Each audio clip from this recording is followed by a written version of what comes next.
Of entrepreneurship and business, one thing we know for certain here at Flying Upstream is that storytelling is the heart of business and entrepreneurship.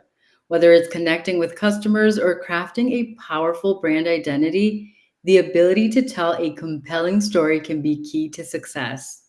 Just as influential figures like Donald Miller, the author of Building a Story Brand, and Anne Hadley, a pioneer in content marketing and storytelling, have shown us, storytelling isn't just for marketers, it's essential for every entrepreneur. In today's episode, we'll explore the journey of our guest, Wade Simmons, who has navigated multiple industries from independent filmmaking to professional wrestling to the funeral business. We'll discuss how storytelling has influenced his diverse ventures and how it continues to shape his entrepreneurial path. That's right. Wade Simmons is an independent filmmaker from Chicago with nearly 9 years of experience in the industry. He's also spent 2 years training in professional wrestling with Chicago style wrestling, adding an extra layer of discipline to his creative pursuits. With almost 15 years in the funeral industry, he also brings a unique perspective to life and death. Having graduated from Worsham College of Mortuary Science in 2018, he is guided by the philosophy that life is what we make it, and he strives to approach both his personal and professional life with love and positivity while embracing every opportunity for growth. Wade, welcome to Flying Upstream. Hey, thank you. It's nice to meet you, and I'm glad to be here. We are so excited to have you. I am particularly excited to start navigating the variety of industries that you've been in, from filmmaking to professional wrestling to the funeral business. Tell us your story and how storytelling has been a part and sort of the common thread across all of these diverse ventures that you've explored. Sure. So my endeavors with storytelling actually started when I was a child. Growing up in Chicago, I always had a really, powerful imagination. Like one of my favorite movies was like Spike Lee, The Crooklyn's when I was little, and I'm like, you know what? I really want to be a filmmaker. One of my favorite cartoon characters was Goofy. I was a very big Disney fan too, so it was like I just love being around creativity. So, like as a child, I always said I was going to do two things. I was going to be a filmmaker, and I was going to be a funeral director. And how I got interested in being a funeral director was when I was maybe like 5 or 6 years old. We were visiting Kansas City, and I had almost drowned, and it was almost kind of like a near death experience. I don't remember if I left my body or not, but whatever I saw, it was enough to convince me, like, okay, it's life after death. Angels and those things are real. And I'm like, you know what? Maybe I just want to be a funeral director. So as a child, like I already knew what I wanted to do. So when I got in high school, I wrestled. I was in art club and things of that nature. But when I got to my senior year, my teacher, Miss Anderson, she called a funeral home in Chicago and asked the owner, could I come and volunteer and shadow him? And so Mr. Leek said, show up in a white shirt, gold tie, and a black suit. And so that's how I started going into the funeral business. So I kind of put the creativity thing aside for a little while and ended up, going to school to be a funeral director and worked in a funeral home quite a few years before finishing. Uh-oh. I Sorry love about it. that. It's okay. But but yeah, for the most part, that's kind of how that happened. And then while going to school to be a funeral director, I was trying to pass the exit exam like after we finished the curriculum. And so it was taking me a while to pass it. And I'm like, you know what, if I don't pass the exit exam, like I gotta have something else to do. Like I'm not gonna sit around and just waste time. So I ended up wanting to go to school to be a veterinarian. Then I'm like, you know what? I like animals, but when I saw the sick animals, I'm like, I don't think I can handle this. A lot of people like, you can't work with sick animals, but you can work with the dead. I'm like, well, it's different. Everybody has, but I just couldn't, take seeing the animals so sickly like that. So then I went to Vegas with my uncle.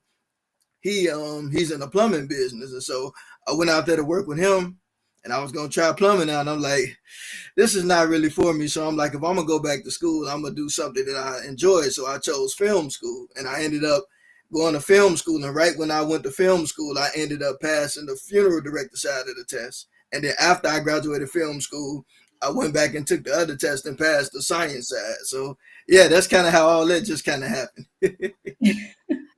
That's incredible. I I'm so impressed that you were doing all of these basically at the same time, that you were not thinking, I will do funeral services for a while, then I will stop, then do something else, then stop, and so on. You were really kind of had your hand in multiple different pots during this whole time, which is just so eh, impressive. And it takes a lot to focus on different things and be really successful at it. So the fact that you're taking these exams and passing it while you're working a job and going to film school and all these things is a lot to it. And I want to circle back to filmmaking for a minute here, because that's all about telling stories. And as an independent creator, you often face both the creative and the financial challenges too, right? So there's some reality to this. Things cost Absolutely. money. And so, what's one of the most difficult behind the scenes moments you've encountered? And how did storytelling or your own personal narrative help you push through some of those obstacles? That's a great question. Well, for the first time, actually, the first film that I actually worked on professionally was I was made the producer.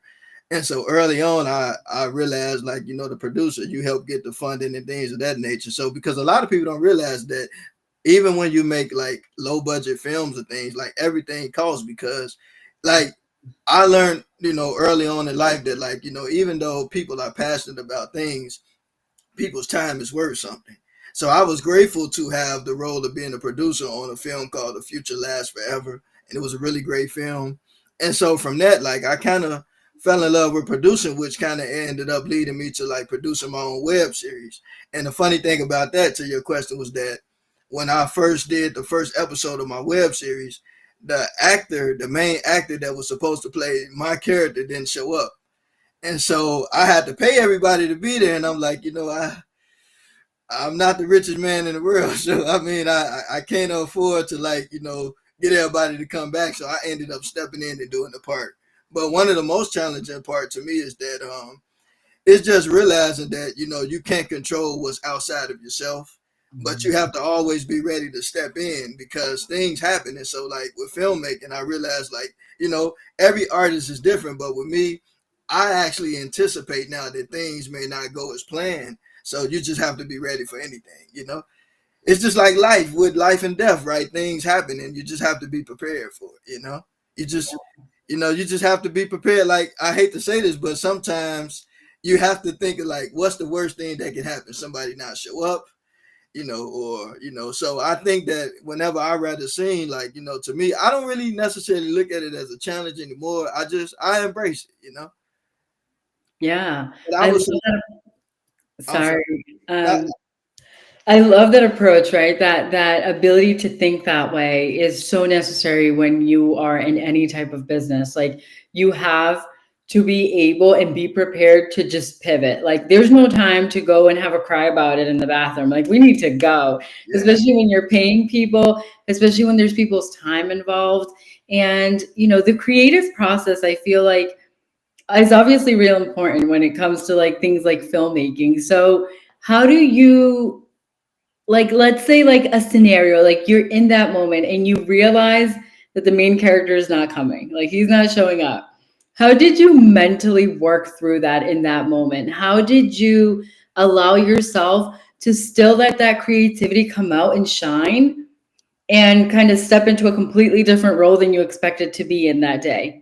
Well, so what ended up happening was, like, at first I did hesitate, to be honest, because I'm like, you know what, the main actor's not here, and I remember one of the guys who directed with me, and, like, I shout out Ben Hart because he really, like, he wasn't like really a fan of the script, but he directed it anyway, and so when that happened, he's like, oh wait, so I'm like, you know what, I'm the main character anyway, so why don't I just play myself? And so I just didn't try to be like anybody else. I just did it the way that I would do it. And I think that sometimes, like, that's the beauty of it, right? It's like, in life we make plans, but then things just go total opposite. And I mean, it happens more than we think. And so to me, it's just like, I was a little nervous about it at first because I'm like, I'm really like, acting is not something that I really care to do. I'm not trying to be like Denzel or nothing like that. It's like, it just kind of happened. But I think for the most part, I ended up actually liking it a little bit. Yeah, that's awesome. And it probably brought out like different creativity in you, right? Like aspects that maybe when you're sitting behind the chair, you don't have to kind of like bring out Yeah, of you. and I think to your point is kind of right because a lot of times when you prepare to do a role and then you expect somebody else to do it, so it kind of adds a little more pressure because it's like it's kind of I put it like this, like some people like Tyler Perry, I know Spike Lee, he's done it too, like directing and acting and stuff. It's kind of like some people will feel like you probably shouldn't do both because it's like you know you're trying to remember lines and then you're making sure somebody else on point, then you're trying to direct and all that. So some people like you should let somebody else handle it, but I think in most cases that a lot of people end up doing certain things because stuff happens, like Spike Lee, when he said when he first started, he started acting in his own work, not because he was trying to be an actor. He was just he didn't have enough money at the time to, to get it. So he had to step in and play the part. And so so I've definitely been there, and I'm still there in some ways. But it's kind of fun. I so appreciate that too. A long time ago, I was involved in a group called Toastmasters, and they're all about public speaking and taking on leadership roles. And we were having this big speech competition. There was like a couple hundred people there. And at the very last minute, the person who was like running the entire thing, like the facilitator, said they wouldn't be able to make it. And they asked me, would I run the whole thing? I was so scared. And in the moment, I just kind of was like, I couldn't do it. And I said no. I said no. And that was one regret I have in life. Why did I say no? And somebody told me you should always say yes. Always say yes. And I still regret that to this day. 10 years later, I wish I had said yes. So good on you, Wade, for saying yes. Okay, I want to pivot a little bit to talk about your professional wrestling. Tell us, how did you use storytelling to connect with your audience there and build your persona? Sure. So for professional wrestling, I actually wanted to make a documentary about it because I was trying to transition more because I had made a lot of narrative films, and I'm like, narrative films are cool, but I like documentaries because you get to tell real stories and you get to meet real people and you get to walk in their shoes a little bit. And so I wanted to make a documentary on wrestling. So I reached out to a guy by the name of Steve Boz. He's been in the industry a very long time, and he wrestled back in WWF when it was, it's WWE now, but he wrestled back when it was WWF. And he's been kind of around on the indie scene and some big promotions too. And so I actually reached out to him and I'm like, I would like to make a documentary. He's like, okay, cool. We'll come to one of the shows or whatever. But at the time I was working at the funeral home on the weekend. So it's like, I'm like, okay, I'll get there when I can. So when I finally went, he introduced me to some of the wrestlers, and some of the wrestlers there, they were in indies promotions, and some of them were wrestling like AEW and stuff like that. But he introduced me to everybody. And so while we were talking, I'm like, I want to make this documentary and stuff. And he says to me, when you going to start training? So I'm like, you know what? I'll just start next week. So me and my best friend Jalen, we just jumped right into it and just started training for professional wrestling. And we had a blast. Like we ended up meeting like, people from WWE and just all kind of stuff. Like it was cool. Like I had a lot of fun. That's amazing. That is amazing how you just jump into these amazing opportunities and you get to have life experiences that you couldn't have even planned, right? Yeah. And it was funny because like I wasn't really expecting that. Like it was just kind of out of nowhere. But again, sometimes if the right opportunity presents itself and it's a pure opportunity, like, hey, why not? Yeah, absolutely. And I grew up watching WWF and then watched it turn WWE, what it is now. And I know that it's both a physical game as much as it is a mental game. How did you mentally and emotionally prepare for the highs and lows that come with that role of being a wrestler, especially where for you it was kind of like doing two things at once? How did you every day before you got there kind of prepare and overcome the challenges that sometimes, whether it's your physical body or your mental body, kind of bring up whether or not we're ready for them? Yeah, really, I was quite nervous because I'm like, I know I'm kind of clumsy, so it's like, oh man, I hope I don't hurt nobody, hurt myself. But I don't know, like I just kind of live for adventure, and it had its highs and lows, its ups and downs, because I know, like in wrestling, like there's a lot of good people, but you also come across like people that maybe not be so nice. I don't know. I think sometimes I guess some people just have to be a little more tense, because I did actually get bullied by a female wrestler, actually, which was kind of like my friends was laughing at me like about it, but I guess it's just a part of the process. But for me, it's just like I just treated it as a hobby. I wasn't too hard on myself. Like I wasn't trying to get into it to like grow a big fan base or to try to like be the next rock or something like that. Like, no, I just strictly did it as a hobby, and that let me just focus on doing it my own way. It can see that, and also would, I assume, takes a lot of pressure off when you're doing it just for fun and for your own Yeah. personal happiness. There's no like, "Oh, I have to train more. I need to be better, better." You're like, "No, I'm gonna do it as much as I feel good about, and then I'm gonna stop."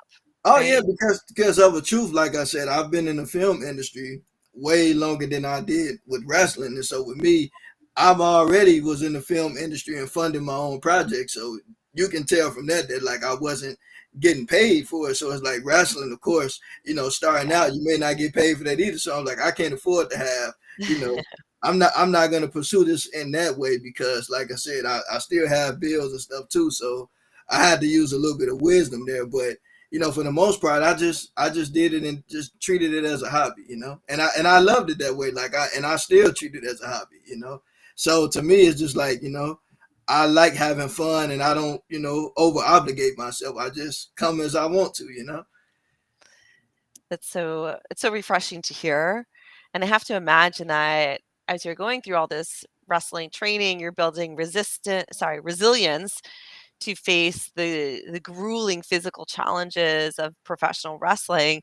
How do you stay grounded when you're facing setbacks like injury or self-doubt? And how does the story that you're telling yourself help you push forward in those tough times? So for me, I treat it as like, hey, I do it like when I want to do it, and I also think about, is it bringing me peace, and is it stressing me out, or am I uncomfortable? But like the way that I treat it is that I treat it like this: like in life, whenever you do something, you have to do it in the way that is in your heart to do it. You have to do it the way that you're comfortable with doing it. So like for me, I know that there were some individuals that felt like, hey man, if you're going to be wrestling, we want you to be here, and like. But to me, I never let that pressure me into going over and beyond in the way that I wanted to. Like to me, I know what I wanted to get from it, and I know why I was doing it. So to me, I just learned that like you have to focus on whatever your goal is and your end goal. And sometimes your goal may not be the same as somebody else's. Like some people may be trying to go like the WWE and AEW, and they're giving it their everything. But to me, being somebody that works in the funeral business, you're being around death all the time. You want to live a little bit. So to me, I just strictly focused on it being a hobby. And I was enjoying the journey instead of just treating it as a destination. Because I got a good friend in wrestling by the name of John, and he always said that, because he was a lot more in tune with it than I was, and I was just asking like, so what you trying to do? And he would always say, man, look, I'm just enjoying the journey, not the destination. Like I'm not focused on where I'm going to end up. I'm just enjoying here right now. And so, I appreciate him for that word of wisdom. So it's like, man, I treated it the way that I wanted to treat it. Yeah, that's pretty amazing, and that brings me right into talking about the funeral business, your other venture, that sounds like started very early for you from the heart. How how did being in that business, in the funeral business, really allow you to sort of not just have the mindset that you have, as in like life is an adventure, and if it's not in my heart, like I probably shouldn't be doing it, but also to think about life differently and to be able to kind of appreciate the story of the people in that business that you got to experience and kind of weave that into your own life, into the decisions that you made. Me realizing one thing, that tomorrow's not promised to any of us. And so that's why I always look at it like this life is temporary. So anybody can leave it, because as long as I've been in funeral business, almost 15 years, I've seen 2-year-olds get buried. I've seen 5-year-olds get buried. I've seen 100-year-old get buried. I mean, from the age of 0 to 100, you know? And so knowing that anybody can leave here every day, like I just always use that as a ground to just say that I focus on my own life. I try to encourage other people in their life, but I try to keep more of a uplifting mindset, because again, it's like time is important, you know. So I don't spend a lot of my time focusing on things that don't benefit me, or things that really don't, because again, when I'm dead and gone, everybody else will still be living their life. So I'm not going to spend my time focusing on things that don't really benefit me, because again, I've been in the funeral business for almost 15 years. And, you know, once the family views their loved one and leave out of the chapel, everybody cry for a little while, but they going on with their life, you know, and that person, the body is still laying there, you know, and so I look at it like, you know, people just have to focus on their own life, and that's just what I tend to do. So like, to me, I never look at that business as like because people ask me all the time, like, how can you work around sadness? Like, I don't necessarily see sadness. I see a constant reminder that this life is not promised to us, it's not guaranteed. So we have to spend our time making the most of it, you know. And I think that if more people thought like that, like, you know, I don't think we will be more, you know, too critical of one another, because like when we think about it, like, people are going, human beings are human beings. People gonna live, people gonna make mistakes, people do good, people do bad, but everybody has to have their own journey, their own life. And that's why, like I said, I don't spend a lot of time focusing on things that are not beneficial, because again, that's just like with money, right? Most people don't like wasting their money, but I feel like our greatest currency is time, because, you know, money can always be replaced, but, you know, time, once it's up, that's nothing we can do to get it back, you know. So Yes, truer words were never spoken. I completely agree. It is about time. And yes, I like that thinking that you have about money too. Money, we can always get more. You can always find it with a job or borrow or whatever. You can always get more, but time you can't. Can never get that back. And that kind of leads into my next thought, sort of tying everything together with so many careers and multiple ventures under your belt now. How do you confront the fear of failure or the overwhelm, especially when you're juggling so many projects at once? And does storytelling help you stay motivated to keep moving forward during those tough times? well, I always tell myself, you know, I grew up, you know, as a child, you know, we may view success as like a permanent thing, but as an adult, I view success as an up and down ladder, because the thing about success is, right, you know, nothing is guaranteed. So, you know, whatever I'm blessed with, you know, whatever God blessed me with at the time, I'm thankful for that. But I realized that life, again, it's a journey, not a destination. And so I look at it, because again, like, you know, you can be booming in business one month, the next month, you know, you got to figure it out. And so I just learned to be grateful and be thankful, and to, you know, not take anything for granted, you know, and always kind of think ahead, because that's the key. Because again, things change a lot, like, and then the way the world is now, things are changing so fast. So it's like we just have to be able to pivot, you know. Again, I just look at success as not a permanent thing. I just look at it as I look at it as a journey, you know. It's up and down, you know. And I think if people really more so look at it that way, then I think that people would be less disappointed in life, you know. Yeah, 100% I agree with that. I think that's such a beautiful way to say it, because sort of like you mentioned that, you know, life is not like tomorrow is not guaranteed. It's like success, ongoing success is not guaranteed. And if we were able to look at every aspect of our lives with that thought process, perhaps we'd be more accepting of what comes versus feeling that constant disappointment of, I didn't get what I wanted to get or what I thought I was going to get. It's kind of like, I got this and this is what I got, and I'm going to make the best of that. So I really appreciate that. I wonder, with you wearing so many hats, what do you enjoy most about being able to do that and having so many, you know, different businesses and so many different experiences? I would tell you one word, I say freedom. And the reason why I say freedom, because again, I've been in the entertainment business for almost 9 years. And one thing I learned is that a lot of people may look at that as like, oh man, this is like cool or whatever, but there are a lot of people in that industry that are depressed. um, I think that a lot of times everything is not what people think it is. And so for me to be able to, be able to step away, come and go as I please, that's because I put myself in a situation to where I can kind of fund my own career and I can fund my own thing. Because again, one thing about me, I don't mind using my own resources because again, like I said, I to put it like this, I like having freedom. And it's not just in the entertainment business, it's in a lot of industries where sometimes you get locked into contracts and this and that. But to me, I know one thing that, again, money can be replaced, but your peace of mind and your health, that's a lot. Because like a lot of people don't realize that, but stress really do kill people. And it takes a lot of more people out than people think. And so to me, it's like, what motivates me is like to keep the mindset of that, hey, like I come and go as I please and I like it that way. If I want to step away from it, I always can do it, and I'll still be okay. So I always say, like, to me, that's more important to me than anything. Absolutely. It's priceless. I completely agree. Um, wow, Wade, you have given us so much to think about today, and we're winding down. We've got one last question for you. So, we know anyone who's been an entrepreneur that entrepreneurship requires an arsenal of tools to remain productive and organized. What's one tool that you rely on to stay on track and keep your business running smoothly? I would say courage. And the Mm. reason why I say courage is because you got to know how to say yes and you got to know how to say no and you got to know your worth.